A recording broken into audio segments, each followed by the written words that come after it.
Good morning. Welcome to online class. महिला महाविद्यालय की ऑनलाइन कक्षाओं में आपका स्वागत है। आज हम प्लेटो में रिपब्लिक के बाद में स्टेट्समैन, जो उनका दूसरा प्रमुख ग्रंथ है, उनसे संबंधित विचारों का अध्ययन करेंगे। प्लेटो ने जो रिपब्लिक ग्रंथ लिखा था, उस ग्रंथ में उन्होंने न्याय के सिद्धांत को, साम्यवाद के सिद्धांत को, आदर्श राज्य की धारणा को और शिक्षा के सिद्धांत को व दार्शनिक शासक की धारणा है, उनसे संबंधित जो विचार हैं उनको स्पष्ट किया था। और उन सभी के बारे में हम क्रमबद्ध रूप से अध्ययन कर चुके हैं।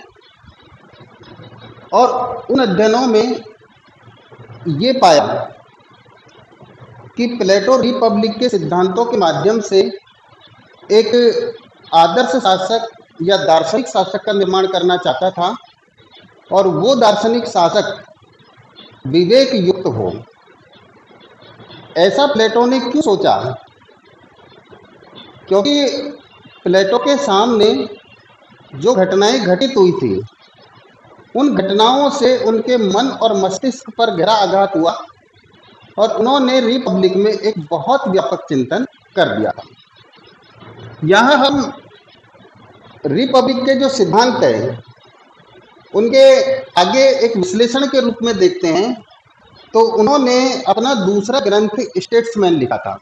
कहते हैं कि प्लेटो के रिपब्लिक के जितने भी सिद्धांत थे वो उस समय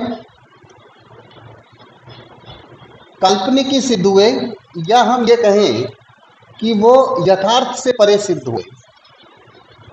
तत्कालिक यूनान के जो नगर राज्य हैं, उन नगर राज्यों में जो राजाओं का शासन था,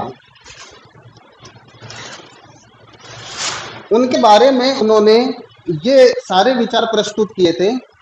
और इन विचारों में ये बात आई थी कि राजाओं को शिक्षित होना चाहिए, राजाओं को ज्ञानी होना चाहिए, राजाओं को विवेकी होना चाहिए, राजाओं को संयमी होना चाहिए, राजाओं को न्यायी होना चाहिए,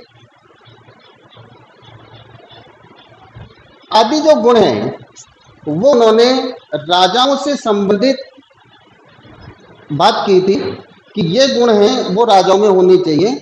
और ये जो सारी चीजें हैं वो उन्होंने स्पष्ट भी कर दिया कि शिक्षा के माध्यम से आएगी।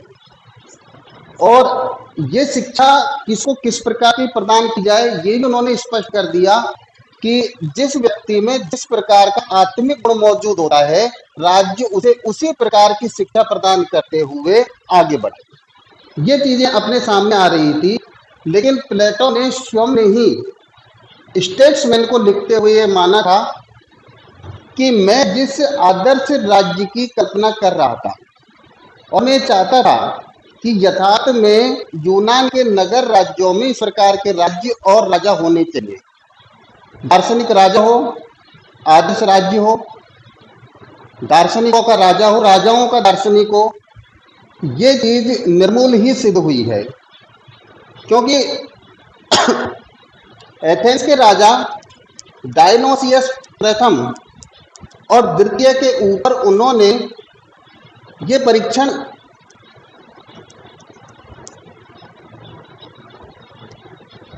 किया था, और ये जो परीक्षण हुआ था इसमें वो पूर्ण रूप में असफल हुए थे।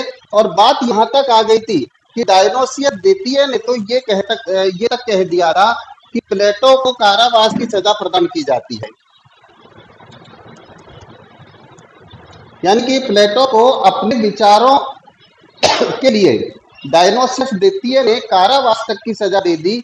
आखिरकार बड़ी समझाइश के बाद में वो कारावास की सजा को निरस्त किया गया और प्लेटो को माफी प्रदान की गई, लेकिन ये कहकर कि इस प्रकार के जो विचार हैं वो पूर्ण रूपेण समाज और राज्य के लिए खतरनाक है।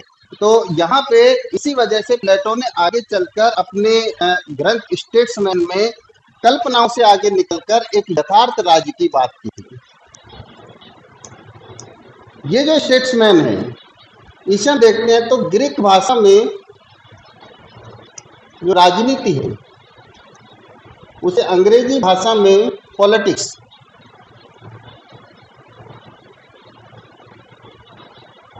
कहा जाता है। और ये जो पॉलिटिक्स है, इसमें उन्होंने एक राजनीतिज्ञ या राजपुरुष के संबंध में विचार प्रस्तुत किए हैं कि एक राजनीतिज्ञ कैसा हो और एक राजपुरुष कैसा होना चाहिए। यहाँ मैं आपको स्पष्ट कर देना चाह रहा हूँ कि प्लेटो ने जो अपने रिपब्लिक में जितने भी सिद्धांत दिए थे, ये सिद्धांत उनके व्यक्तिगत थे और व्यक्तिगत सिद्धांतों में तर्क भी था, बौद्धिक विचार थे, तर्कसंगत विचार थे। और प्लेटो को कहीं पर भी ऐसा नहीं लग रहा था कि मेरे विचारों में किसी प्रकार की कोई कमी है। ये तो यथार्थवादी राजाओं ने उनके विचारों में कमी निकाल दी थी, बाकी प्लेटो तो अपने विचारों से संतुष्ट थे। इस वजह से जब वो यहाँ पे अपने ग्रंथ पॉलिटिक्स की रचना करते हैं और यथार्थ राज्य पर वो आते हैं, तो वो जरूर यथार्थ राज्य के संबंध में अपने विचारों को प्रस्तुत करते हैं, लेकिन कहीं ना कहीं उनकी जो आदर्श राज्य की धारणा है, जो उनके हृदय में बैठी हुई थी, वो उनके विचारों में इस स्टेट्समैन में भी आ जाती है। और वो बार बार इस बात को कहते हैं कि शासन विवेक का ही अच्छा है, लेकिन विवेक का शासन प्राप्त नहीं किया जा सकता। अतः कानून का शासन है वो उत्तम है और राजा सहित आम प्रजा को कानून के अधीन ही शासित होना चाहिए। परंतु वो फिर इस बात को कह देते हैं कि चाहे कानून का शासन उत्तम हो सकता है, लेकिन विवेक का शासन सर्वोत्तम हो सकता है।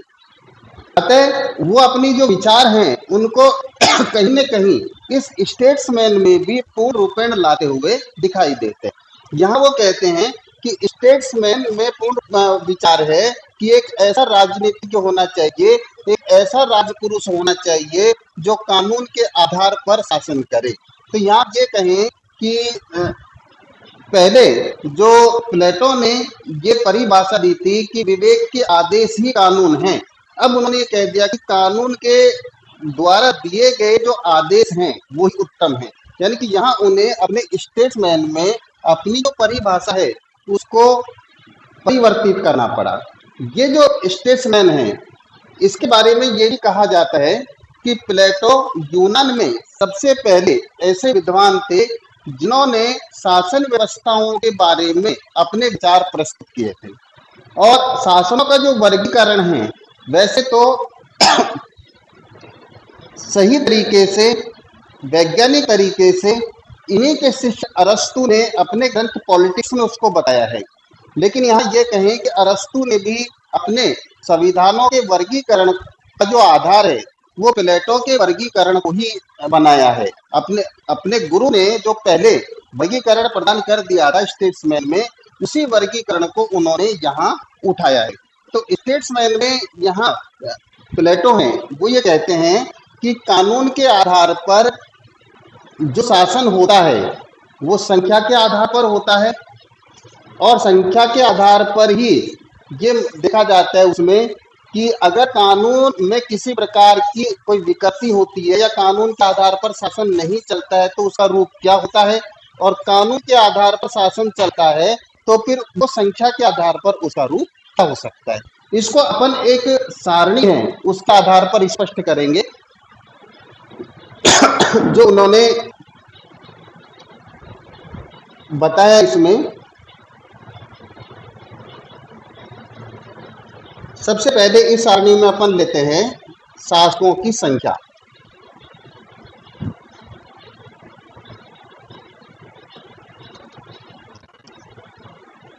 फिर जो दूसरा इस सारणी में अपन लेते हैं वो है कानून द्वारा शासित राज्य, कानून द्वारा शासित शासन। और तीसरा जो इस टेबुलेशन में अपन लेते हैं वो आता है इसमें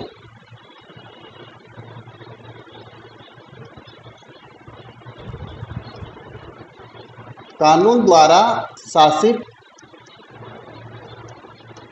नहीं होने वाले राज्य या शासन। ठीक है, यहां अपन देखते हैं सबसे पहले शासकों की संख्या में एक व्यक्ति का शासन।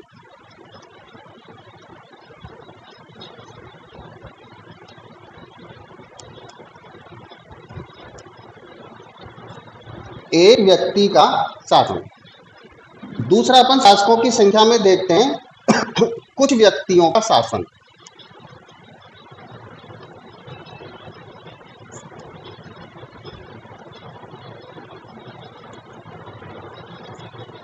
और तीसरा वाला अपन इसी शासकों की संख्या में देखते हैं टेबुलेशन में बहुत व्यक्तियों का शासन।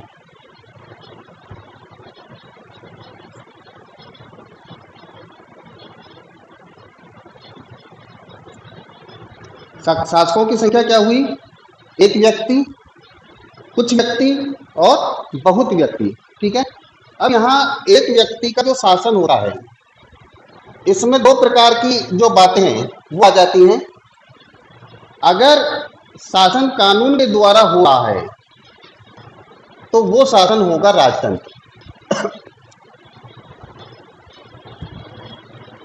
और अगर शासन कानून द्वारा नहीं चल रहा है और वो शासन एक ही व्यक्ति का है तो फिर वहां पर ये राजतंत्र न होकर और हो जाएगा निरंकुश तंत्र। ठीक है, यानी कि संख्या एक ही है लेकिन जब कानून के अनुसार शासन चल रहा है तो राजतंत्र होगा, और जब कानून के अनुसार शासन नहीं चल रहा है तो फिर वो राजतंत्र न होकर क्या हो जाएगा? निरंकुश तंत्र हो जाएगा। दूसरा जो हम यहाँ कुछ व्यक्तियों के शासन को देखते हैं तो कुछ व्यक्तियों के शासन में जब कानून सम्मत शासन होता है तो वो शासन होता है कुलीन तंत्र, और जो कानून सम्मत शासन नहीं होता है और कुछ व्यक्ति उसको चलाते हैं तो फिर वो शासन हो जाता है अल्पतंत्र। कौन सा शासन हो जाता है? अल्पतंत्र। ऐसे ही जो बहुत व्यक्तियों का शासन होता है ये अगर कानून सम्मत चल रहा है तो ये सौम्य प्रजातंत्र होगा।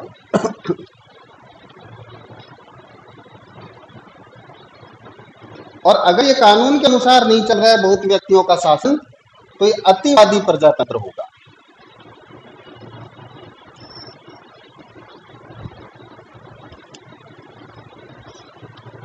ठीक है, इस प्रकार से उन्होंने एक टेबुलेशन के माध्यम से ये जो शासन व्यवस्थाएं हैं वो अपने स्टेट्समैन में बताई हैं, और फिर इसका एनालिसिस करते हुए यानी विश्लेषण करते हुए सबसे पहली बात कहते हैं कि सबसे सर्वोत्तम शासन है राजतंत्र और सबसे निकृष्टतम शासन है अतिवादी प्रजातंत्र।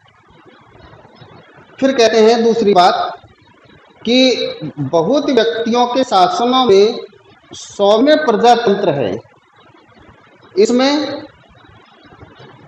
कहीं ना कहीं भ्रष्टता देखने को मिलती है, लेकिन इसका एक अच्छी बात ये भी होती है कि एक निश्चित अवधि के पश्चात जनता के पास में वो शक्ति होती है कि वो प्रजातंत्र में किसी प्रकार का परिवर्तन कर सके।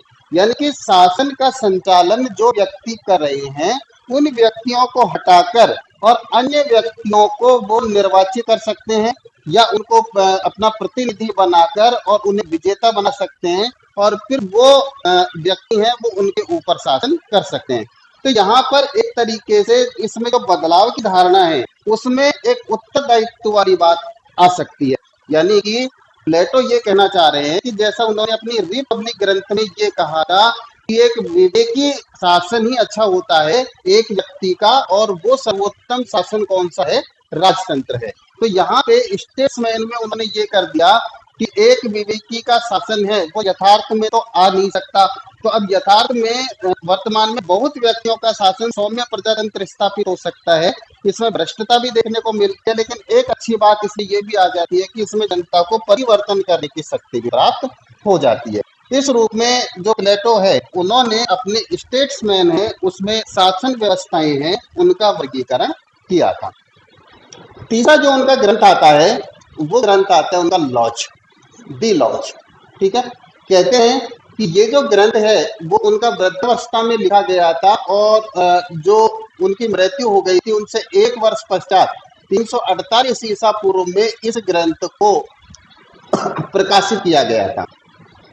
ये प्लेटो का अंतिम और महत्वपूर्ण ग्रंथ है। जैसा लॉज में यही स्पष्ट है कि इसमें प्लेटो ने पूर्ण रूपेण कानून के शासन है उसकी बात की है। या फिर ध्यान दीजिएगा, प्लेटो के 3 ग्रंथ प्रमुख रूप से आते हैं। पहला आता है रिपब्लिक। रिपब्लिक में प्लेटो कहते हैं कि विवेक का शासन होना चाहिए। दूसरा उनका ग्रंथ आता है स्टेट्समैन। स्टेट्समैन में प्लेटो कहते हैं कि कानून का शासन हो लेकिन विवेक का शासन उससे भी ज्यादा अच्छा हो सकता है। यानी कि यहाँ उन्होंने कानून के शासन के साथ साथ में विवेक के शासन की बात भी की है।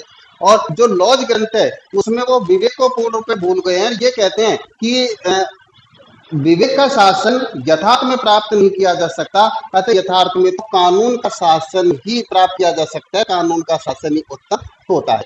तो ये जो लॉज ग्रंथ है इसको उन्होंने 12 भागों में विभाजित किया और 12 भागों में विभाजित करते हुए कानून से जो संबंधित बातें हैं वही शासक और शासित के बारे में स्पष्ट की हैं कि शासक को कानून का पालन करना चाहिए और शासितों को भी कानून का पालन करना चाहिए। तो इस आधार पर हम यहाँ ये कह सकते हैं कि प्लेटो एक ऐसा विचारक था जिन्होंने तात्कालिक यूनान में सबसे पहले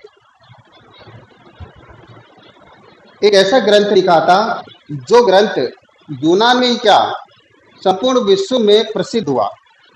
उसमें जो उन्होंने अपने विचार प्रस्तुत किए थे वो विचार हम ये कह सकते हैं कि व्यक्तिगत जरूर थे लेकिन उसमें बुद्धि संगतता और तर्क संगतता है वो भी थी। ये नहीं है कि उनमें किसी भी प्रकार का कोई तर्क नहीं था। प्लेटो ने रिपब्लिक में जिस दार्शनिक शासक और आदर्श राज्य की बात कही, अगर ऐसा दार्शनिक शासक और आदर्श राज्य प्राप्त हो जाता तो आज राजनीति में इस प्रकार के जो दुर्गुण हैं और कमियां हैं वो किसी भी रूप में देखने को नहीं मिलती। जो घटना उनके गुरु के बारे में हुई थी आज भी वर्तमान संदर्भ में हम ये देखते कि जो बुद्धिजीवी हैं, शिक्षित हैं, मेहनती हैं, उन्हीं को पूरी तरीके से राज्य में लाभ प्राप्त होता और ऐसे जो लोग हैं वो शासन से बिल्कुल ही पृथक रहते जो केवल अपने स्वार्थ हित के लिए ही शासन के साथ में जुड़ते हैं। तो वर्तमान में जो राजनीति में ये जितने भी दुर्गुण देखने को मिल रहे हैं ये दुर्गुण इसी वजह से हैं कि प्लेटो के जैसा आदर्श शासक इस विश्व के किसी भी राज्य में आज तक प्राप्त नहीं किया गया है। ये एक बहुत बड़ी कमी इसके संदर्भ में है। तो हम ये कहेंगे समालोचना में कि प्लेटो के जो विचार हैं वो आज यथार्थ राज्यों में उस राज्य के संबंध में या राज्य के संबंध में प्रासंगिक नहीं हो सकते हैं, लेकिन ये भी कहेंगे हम कि उनके जो विचार हैं वो सर्वोत्तम है और अगर उनके विचार विश्व के देशों में स्थापित हो जाते तो निश्चित रूप से राजाओं में और राज्यों में किसी भी प्रकार की कोई कमियां नहीं होती और वो शासन व्यवस्था बहुत अच्छी होती। तो आगे भी चलकर जिन विद्वानों ने प्लेटो को अपना एक आधार मानकर या हम ये कहें कि गुरु जैसा जो विद्वान है उन्होंने उनके तो शिष्य थे, उन्होंने भी प्लेटो की तरह ही एक अकादमी की स्थापना की थी और वो अकादमी में वो प्लेटो के बराबर ही शिक्षा प्रदान करते थे। और एक ये कहें हम कि तात्कालिक यूनान में तो अरस्तु की जो अकादमी उनकी ख्याति बाद में हुई, लेकिन उससे पहले प्लेटो द्वारा स्थापित अकादमी है उसकी ख्याति ज्यादा हुई।